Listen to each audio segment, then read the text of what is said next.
కూటమి ప్రభుత్వంలో చంద్రబాబు నాయుడు గారు ముఖ్యమంత్రి అయిన రోజు నుంచి తిరుపతి పరువు ప్రతిష్ట ఎలా దిగజారుస్తున్నారో లడ్డూ విషయంలో చూసాం. మొన్న మనుషులు చనిపోయిన విషయం మనం చూసాం.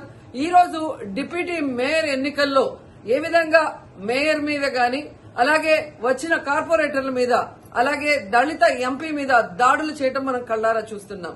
ఒకవైపు వైఎస్ఆర్సీపీ నాయకులు మాకు అవసరం లేదంటూనే చంద్రబాబు నాయుడు లోకేష్, మరోవైపు తమ నాయకులతో ఏ విధంగా కార్పొరేట్ల మీద బస్సు మీద అలాగే మేయర్ మీద ఎంపీ గారి మీద దాడి చేశారు, రాళ్లతో కొట్టారు, బూతులు తిట్టారు, కొంతమందిని కిడ్నాప్ చేసి తీసుకెళ్లడం మనం కళ్లారా చూస్తున్నాం.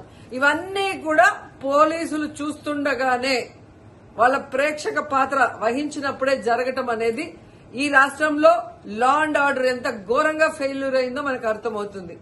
అండ్ పవన్ కళ్యాణ్ గారు మీ ఎమ్మెల్యే, జనసేన ఎమ్మెల్యే తిరుపతిలో ఎంత దిగజారిపోయి ఈ రోజు కార్పొరేటర్ని కిడ్నాప్ చేస్తున్నారో ఒకసారి గమనించండి.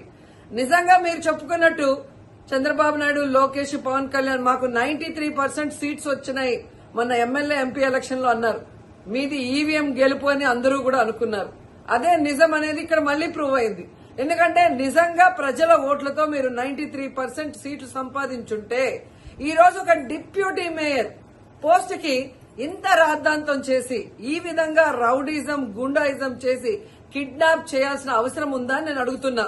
మీకు దమ్ము ధైర్యం ఉంటే, ప్రజలు మీ పక్షాన ఉన్నారు, మీ ప్రభుత్వం సక్రమంగా పనిచేస్తుంది, ఇచ్చిన హామీలు నెరవేరుస్తుంది అని మీరు నమ్ముంటే ఈ కార్పొరేటర్లతో రాజీనామా చేయించి మీ గుర్తు మీద గెలిపించుకొని మీరు ఎన్నికలు జరిపించుంటే ప్రతి ఒక్కరు మిమ్మల్ని శభాషనుంటారు. కానీ ఇక్కడ జరిగే ఒక డిప్యూటీ మేయర్ ఎన్నికలకే ఈ విధంగా ఒక మహిళని చూడకుండా మేయర్ ని ఏ విధంగా హ్యూమిలేట్ చేస్తున్నారు, ఆమె మీద దాడి చేస్తున్నారు, అలాగే ఒక దళిత ఎంపీ గురుమూర్తి గారి మీద ఎలా బూతులతో తిట్టి దాడి చేస్తున్నారో టీవీలో అందరూ గమనిస్తున్నారు. సో మీరు ఫెయిల్యూర్ అయ్యారు.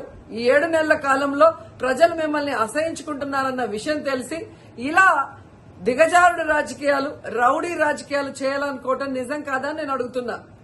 ఒకవైపు ఎలక్షన్ కమిషన్ మేము రిక్వెస్ట్ చేస్తున్నాం, ఇలాంటి కూటమి ప్రభుత్వం చేసే ఈ దారుణాలకి ఫుల్ స్టాప్ పెట్టండి. ఎవరైతే ఈ రోజు దాడి చేశారు, బూతులు తిట్టారు, కిడ్నాప్ చేశారో ఆ తెలుగుదేశం, జనసేన నాయకులందరూ కూడా టీవీల్లో కనిపిస్తున్నారు. వాళ్ళందరినీ కూడా అరెస్ట్ చేసి వాళ్ళకి పనిష్మెంట్ ఇవ్వాలి. అలాగే ఎన్నికలు, డిప్యూటీ మేయర్ ఎన్నికల్ని ప్రజాస్వామ్యబద్దంగా నిర్వహించాలని ఈసీని డిమాండ్ చేస్తున్నాం.